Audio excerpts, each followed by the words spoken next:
Once upon a time, a novice farmer indulged himself in motivational videos. He became familiar with ideas like the importance of effort, the hustle culture, and work hard, play hard.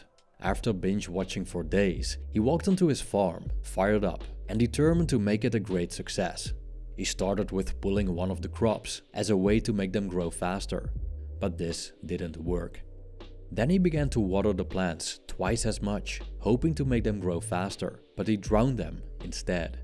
After trying to force his success, the farmer realized no matter how much effort he puts in, acting in opposition to nature is counterproductive. Despite humanity's technological developments and will to progress, we're still utterly dependent on nature. Human effort has its limitations and is always in conjunction with nature.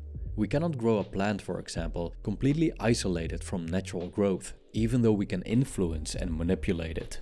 The reputed author of the Tao Te Ching, Lao Tzu, stated that the world governs itself. It doesn't need our intervention. As Lao Tzu wrote, "When you arrive at non-action, nothing will be left undone." End quote. This idea resembles the basic understanding of the paradoxical concept Wu-wei. But when we look for a definition of Wu-wei, we quickly discover that there isn't one fixed meaning.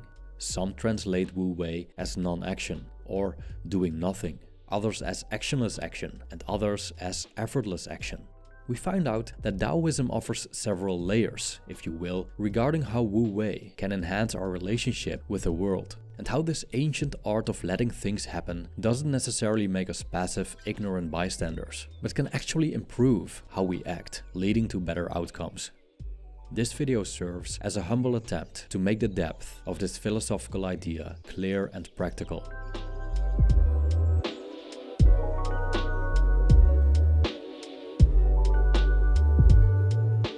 Probably the most common interpretation of Wu-wei is quite literally aligning our actions with nature and not forcing anything and acting when it's suitable.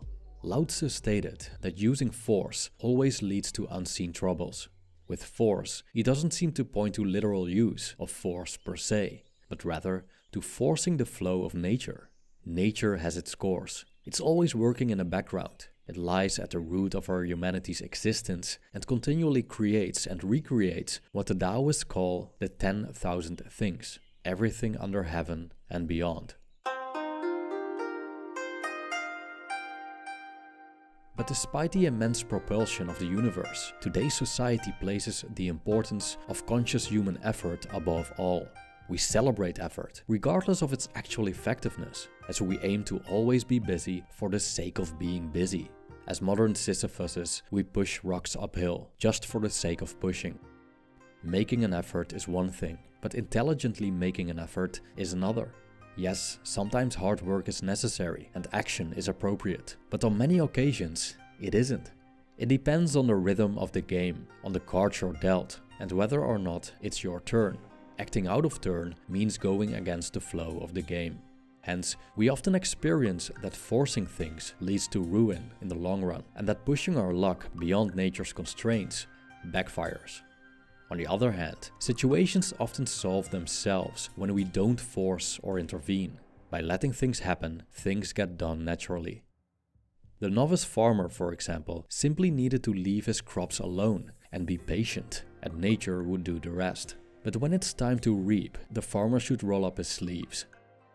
The Tao never acts with force, yet there's nothing it cannot do, Lao Tzu stated.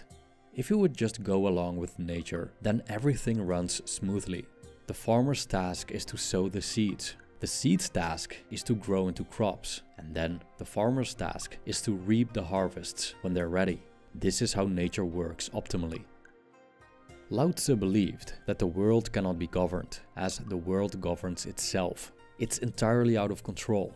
Trying to control it is always a losing battle, and spending our lives fighting against nature is a waste of time, no matter how much people celebrate us for engaging in such heroic endeavor. Instead of spending our life energy trying to control, govern, and change the natural course of things, we're better off accepting what is and navigating through it like water flowing through a rocky surface towards the ocean. I quote, "Some are meant to lead, and others are meant to follow. Some must always train, and others have an easy time.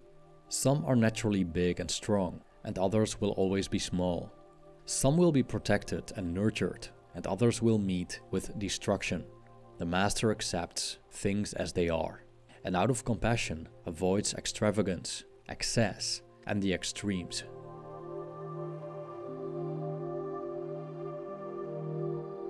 When we go deeper into the meaning of Wu-wei, it becomes even more intriguing. Let's assume its most accurate definition is effortless action. As opposed to the conventional translations like non-action and doing nothing, it points to being active and on the move, even though the common denominator stands firm, namely letting things happen. With effortless action, we could say that we're not so much doing, but rather going. We embark on a river stream without considering where it brings us. We're setting sail into uncharted territory, but don't let the great unknown phase us. We swim along with the current, not against it, making our way smooth, devoid of stammers and hiccups. Swimming against the current takes effort, so does holding onto a rock. When we force things, problems arise. An example is going on a date. The person you're going to meet is interested in one thing only: getting to know you, the person you are at that moment. But many people over-prepare, over-analyze, and rehearse what they're going to say. And so the nerves come in, people overcompensate, are disingenuous, and come across as staged. Why is this the case? Most likely because we focus too much on the results. Zhuangzi talks about how different prospects can influence our actions and emotional states if we attach ourselves to them. A previous video named Win Without Trying explains this in more detail, using Zhuangzi's parable of the archer. In the context of a date, most of us want the date to become a success. We want the other person to like us. So there's pressure involved, there's a prize to be won, and if we don't get it, we feel miserable. And thus, what could have been a fun, joyful night out becomes a strenuous, forced, stressful event with lots of discursive thoughts and mental preparations in advance. We are standing in our own way, blocking the natural flow of the universe, which we cannot possibly control, no matter how much thought and planning we throw at it. But imagine that you enter a date utterly unprepared, without even seeing it coming. Now you are acting natural, and in the moment, and spontaneously, as you haven't had the opportunity to overthink. There has been no time for planning, plotting, analyzing, and all that remains is a pure you, present and one with the moment. And most people love that. So if we manage to let go of the results, we can act more effortlessly and responsively just for the act itself.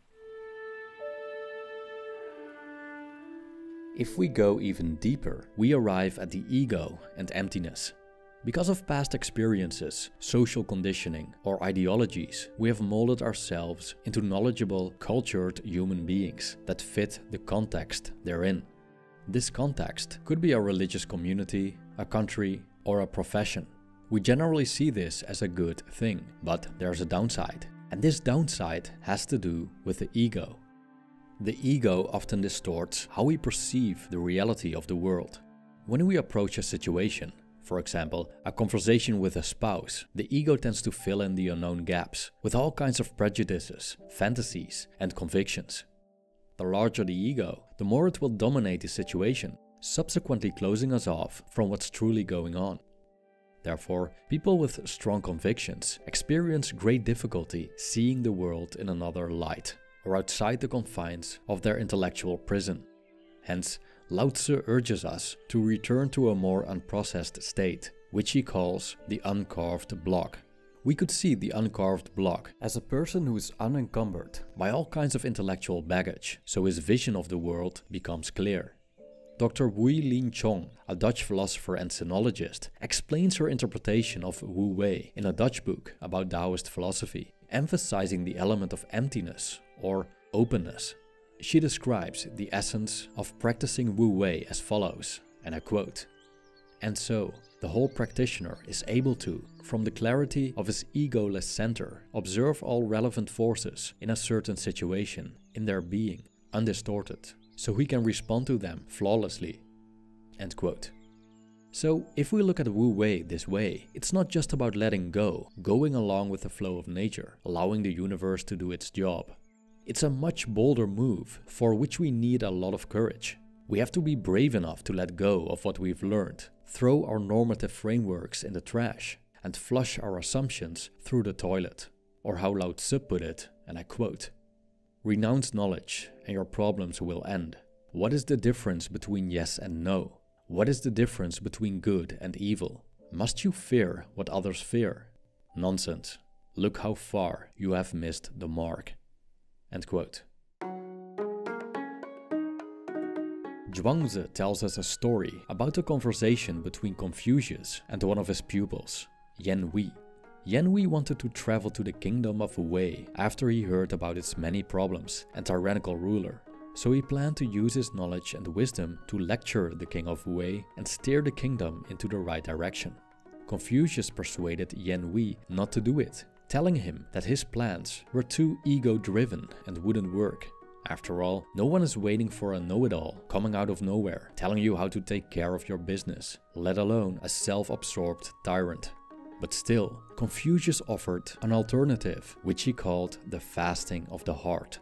Confucius described the fasting of the heart as a form of meditation, which leads to letting our preconceptions go and making room to receive. With an open and receptive attitude, Yan Hui would learn about Wei and its king, their customs and beliefs, the situation as it plays out, and eventually be much more capable of lending a helping hand. In this understanding of Wu-wei, we let go of the ego, so we can act in accordance with the situation at hand, as it is. We let things happen and act responsively, unrestrained by our limited preconceived ideas. Or, as Lao Tzu put it, we return to being uncarved blocks. Chong stated, and I quote, "No matter if it's about politics, governance, diplomacy, or any other activity, what Zhuangzi calls Wu-wei is this ultimate receptive and responsive way of action, from a crystal clear openness in yourself, one with the breathing of the cosmos." Thank you for watching.